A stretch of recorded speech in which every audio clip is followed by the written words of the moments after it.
जी अस्सलाम वालेकुम स्टूडेंट्स। हम लोग अपना कर रहे थे those winter Sundays by Robert Hayden, जिसमें मैंने आपको लास्ट वीडियो में भी बताया था कि किस तरह से एक फादर अपने बच्चों के लिए सेक्रीफाइसेस करता है, कुर्बानियां करता है, और उस बेटे को वो बचपन में पता नहीं चलता कि बाप हमारे लिए क्या कर रहा है। एज यूजुअल हमारे भी भाई हैं तो उनको भी यही लगता है कि हमारा फादर हमारे लिए कुछ नहीं कर रहे, वो हमें बस एज अ स्लेव कंसीडर कर रहे हैं और एज अ स्लेव ट्रीट कर रहे हैं, बट ये उनके लिए गलत है। इन शॉर्ट हमारा बाप जो हमारे लिए कुर्बानियां करता है, जो हमारे लिए सेक्रीफाइस देता है, वो हमें बाद में बड़े होकर समझ आता है जब हम उनकी उस स्टेज में पहुंचते हैं कि आखिरकार हमारे पापा ने हमारे लिए क्या क्या किया था और हमने तब उन सब चीजों को क्या किया था, नेग्लेक्ट कर दिया था और हमने उनको बिल्कुल भी इंपॉर्टेंस नहीं दी थी। हमें ये वक्त के बाद समझ आता है जब हम बहुत ज्यादा बड़े हो जाते हैं और मिच्योर हो जाते हैं। अब इस पोएम के अंदर भी जो रॉबर्ट हेडन है उसने अपने बाप की सेक्रीफाइसेस को और अपनी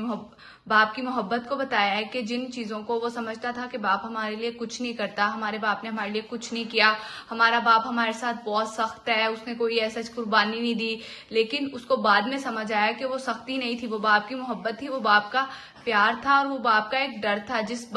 उस डर ने उसको एक बहुत बड़ी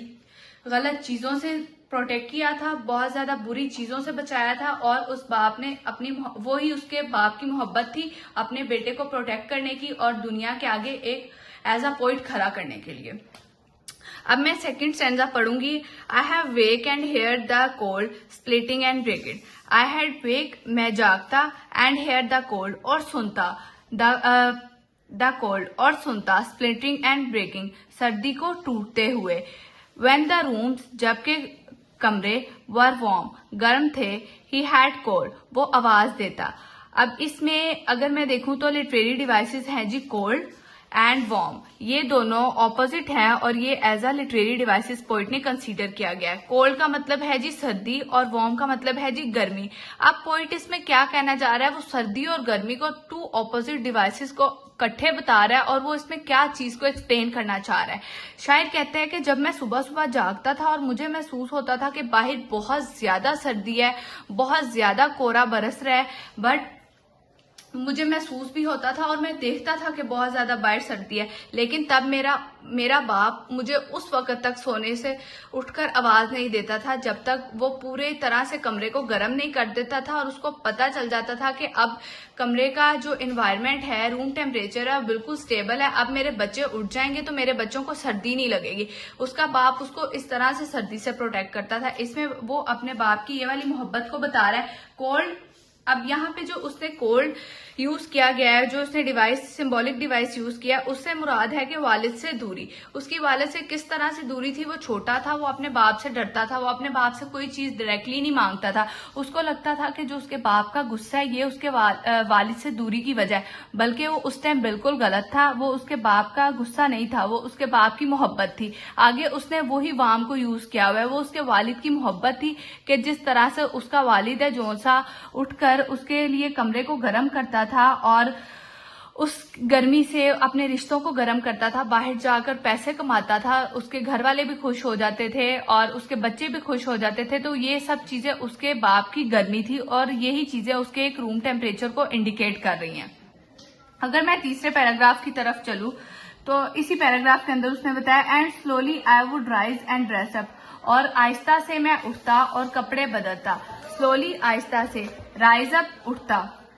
एंड ड्रेस अप कपड़े तब्दील करता, फेयरिंग द कॉर्निक एंगर्स। कॉर्निक एंगर्स को यहाँ पर उसने लिया गया है कि नाराजगी को। उसके घर में आखिरकार कौन सी नाराजगी थी जिसको उसने क्रॉनिक एंगर्स का नाम दिया गया ऑफ दैट हाउस, उस घर की। अब वो कह रहे हैं कि मैं सुबह, शायद कहते हैं कि वो आहिस्ता आहिस्ता जागता था और तैयार होता था क्योंकि वो घर में एक मुसलसल मौजूद रहने वाले गुस्से से खौफजदा था और ऐसा लगता था कि वो गुस्सा नहीं है बल्कि घर में मौजूद नाराजगी का माहौल है। अब हम इसमें ये चीज कंसीडर कर सकते हैं कि जो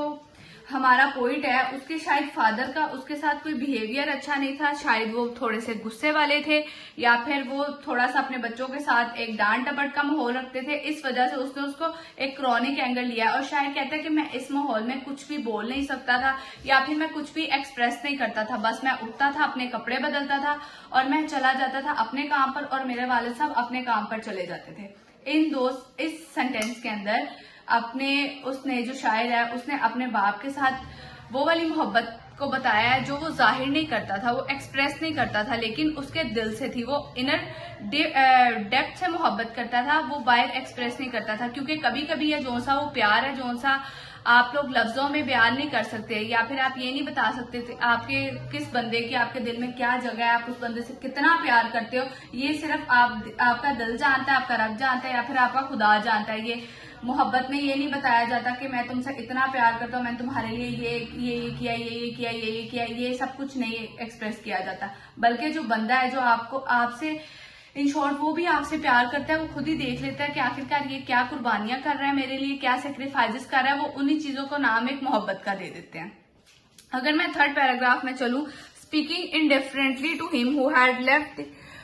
Speaking indifferently to him who had driven out the cold and polished my shoes as well. Speaking indifferently, speaking का मतलब है जी बात करना, indifferently बेदिली से, to him उससे। अब शायद कह रहा है कि मैं अपने वालिद साहब से बहुत ज्यादा बेदिली से बात करता था, क्योंकि मेरे वालिद साहब को हमेशा गुस्सा रहता था, तो मैं उनसे बिल्कुल भी प्यार से बात नहीं करता था। मैं बस उनसे वो जो एक बाप और बेटे का रिश्ता नहीं होता, बस हाँ जी ये काम कर दिया, जी कर दिया, ये हो गया, मतलब मैं कोई दिल से एक्सप्रेस नहीं करता था, या फिर मैं उनसे दिल से प्यार नहीं करता था, मैं बस उनसे ऊपर ऊपर से प्यार करता था। हु हैड, और शायद को इस चीज का बहुत ज्यादा रिग्रेट है कि वो उनसे इस तरह से क्यों बात करता था। Who had driven out the cold, जिन्होंने निकाला सर्दी को। कहाँ से सर्दी को निकाला, उसने पिछले सेंटेंस में बताया, स्टेंजा में बताया था कि उसके वालिद ने सर्दी को उसके घर से निकाला था। मतलब उसके घर में बहुत ज्यादा सर्दी थी, बाहर भी बहुत ज्यादा सर्दी थी। क्या अगर हम इसको दूसरी सेंस में ले तो घर के अंदर बहुत ज्यादा हालात खराब हो सकते हैं। जिस तरह से उसके बाप ने कुर्बानियां दी, सेक्रीफाइस दी, उसके बाप ने उन हालातों को बेहतर किया, बहुत ज्यादा बेहतरीन बनाया अपने बच्चों के लिए। अब वो कह रहे हैं कि उसके बाप ने इन सब चीजों का सामना किया, घर से सर्दी को बाहर निकाला, and polish my good shoes as well, और उसके पसंदीदा जूतों को भी उसके बाप ने पॉलिश किया। जो के जूते उसके बेटे को पसंद थे, उसके बाप ने ये नहीं ख्याल रखा कि मैं वालिद हूँ, मैं ऊपर सुपीरियर हूँ, मेरा बेटा मेरे से छोटा है, बट वो उसके वालिद ने इन चीजों का ख्याल नहीं किया, अपनी बेटे की सारी ख्वाहिशात को पूरा किया। अब उसका बेटा जो जो चाहता था, अपने बेटे को उसने चीजें दिलाई, उन चीजों को पूरा किया, और जो जो उसके बेटे की डिमांड थी उसके लिए वो सब दिया, उसको सारी कुर्बानियों को दिया। अब वो कह रहे हैं कि मेरे वालिद ने इतनी ज्यादा मेरे लिए कुर्बानियां दी थी, मेरे जूते तक पॉलिश किए, मेरे लिए सर्दियों का सामना किया, मेरे लिए सारे अखराजात को पूरा किया, बट मैं फिर भी क्या करता था, अपने वालिद से बिल्कुल भी दिल से बात नहीं करता था। वो एक जो मेरे अंदर और मेरे वालिद के अंदर एक दीवार खड़ी थी, उसी दीवार के अंदर मैं रहता था, और मैं कहता था जी हो गया, बस मैं उनको दिल से भी अपना वालिद कंसीडर नहीं करता था। बस मैं कहता था हाँ जी हमारा एक रिश्ता और हम उसी रिश्ते को लेकर चल रहे हैं, ठीक है। अब मैं इसके एक्सप्लेनेशन में आऊं तो स्पीकिंग बात करना, इंडिफरेंटली बेदिली से, टू हिम उसके साथ, हु हैड ड्रिवन आउट जिसने निकाला था, द कोल्ड सर्दी को, पॉलिश और चमकाया था, माई शूज मेरे पसंदीदा जूते, एज वेल भी। अब शायद यही बात में बता रहा है कि शायद ने उस बात को शायद ने बेतवज्जी से अपने वालिद से बात करता था, हालांकि वो वालिद ही उसका वही शख्स था जिसने उसको सर्दी से बचाया था, उनके घर से सर्दी को निकाला था और उनके घर में गर्मी लेके आया था, गर्मी से वाबस्ता किया था उनके घर को, गर्मी हर जगह उसके घर में कर दी थी। बल्कि शायर है जोन सा, उसके वालिद ने उसकी उन चीजों का भी ख्याल रखा था जिसका उसका सोचो गुमान भी नहीं था, उसकी सोच में भी नहीं थी ये चीजें कि उसका बाप उसके लिए इतना प्यार करता है, उसके लिए इतनी सेक्रीफाइसेस कर रहा है कि उसका बाप उसके जूते तक पॉलिश कर रहा है, लेकिन वो फिर भी अपने एक बेदिली से अपने बाप से बात करता था। और ये शायद उसी चीज की इलामत है कि उनके घर में एक बहुत ज्यादा सर्द माहौल था, और वो एक घर के अंदर जो एक वॉल और एक बैरियर क्रिएट किया गया था, मे बी बाय मदर हो, मे बी बाय सिबलिंग्स हो, या फिर मे बी बाय फादर हो, कि उसका बाप बहुत ज्यादा गुस्से वाला था। अब उसका घर के माहौल ही इस तरह से क्रिएट किया गया था कि वो अपने बाप से इस तरह से बेतवजगी से बात करता था और अपने वालिद की बातों में बिल्कुल भी दिलचस्पी नहीं रखता था। वट आई नो, मैं क्या जानता था, and what did I know, मैं कैसे जान सकता था, वट डिड आई नो, मुझे क्या पता था, मैं कैसे जान सकता था, वट डिड आई नो, मुझे क्या पता था,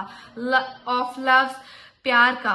ऑस्टर्स, सख्त, एंड लॉनली ऑफिस खामोश फराइज का। अब इस एंड वाले स्टेंजा में उसको रिग्रेट हो रहा है बेटे को कि उसे क्या पता था कि ये सब चीजें ही मेरे बाप का प्यार थी। वो कहते हैं कि मुझे किस तरह से पता था कि जो सारी चीजें मेरा बाप मेरे लिए कर रहा है ये उसका इनर प्यार है। वो अपना प्यार अपने लफ्जों से नहीं बता रहा, बल्कि वो कुछ हरकत, वो कुछ इलामातें इस तरह से कर रहा है कि वो हमें क्या बचा रहा है, सर्दी से बचा रहा है, हमारी पसंदीदा चीजों को लाके हमें दे रहा है, और यही हमारे वालिद का प्यार है। क्योंकि कभी कभी कुछ बाप है जो से वो अपनी चीजों को अल्फाज से बयान नहीं करते, उनका बेटियों के साथ और बेटों के साथ एक बाउंड्री क्रिएट की हुई थी, वो उस बाउंड्री में ही रहते हैं, और कुछ लोग उनको गुस्से की शक्ल दे देते हैं और कहते हैं, बच्चे कहते हैं जी हमारा वालिद हमारे से प्यार नहीं करता। हालांकि उनका वही वालिद होता है जो उनके लिए दिन रात काम करता है, उनके अखराजात को पूरा करता है, उनको अच्छे अच्छे महंगे महंगे कॉलेजेस में, स्कूल्स में पढ़ाता है, और अपने बच्चों को हर चीज में, हर फेस्टिवल में अच्छे कपड़े, जूते, सब कुछ लेके देता है। इसी तरह यहाँ पर भी जो शायर है वो बहुत ज्यादा अफसोस कर रहा है कि मुझे क्या पता था कि ये जो सब चीजें हैं, ये जो सारे खामोश फराइज हैं जो मेरा वालिद सर अंजाम दे रहा है, जो मेरे लिए सब कुछ कर रहा है, वो सारा उसका प्यार था। मुझे लगता था कि वालिद कर रहा है बस क्योंकि उसका फर्ज है, लेकिन ये उसका फर्ज भी था और उसका प्यार भी था। अगर वो ऐसा ना करता तो वो इसका तब हम कह सकते थे कि वो हमसे प्यार नहीं करता था। इन शॉर्ट वो अपने सारे फर्ज भी पूरे कर रहा है, हमारी ख्वाहिशात का भी एहतराम कर रहा है, हमारी बातें भी मान रहा है, तो वो क्या कर रहा है, हमसे प्यार कर रहा है। शायद अब एंड पे शायद समझता है कि वो अपने वालिद को शदीद मगर खामोश बेमोहब्बत थी जो उसके वालिद की, वो यही थी कि वो किस तरह से उनके लिए कुर्बानियां करता था, दिन रात मेहनत करता था, और यही उसके वालिद की मोहब्बत की गहराई थी। शायद इस बात से बेखबर था, जब वो छोटा था, वो बच्चा था, उसको पता नहीं था कि किस तरह से उसका वालिद उसके लिए सब कुछ करता है और यही उसके वालिद की मोहब्बत है। तब वो अपने वालिद से बहुत ज्यादा चिड़चिड़ा था कि उसका वालिद आखिरकार क्या करता है। लेकिन जब वो बड़ा हुआ और उसने वो सारी चीजों को समझा और सब चीजों को जाना बहुत गौर से, तो उसके पता चला कि जो वालिद है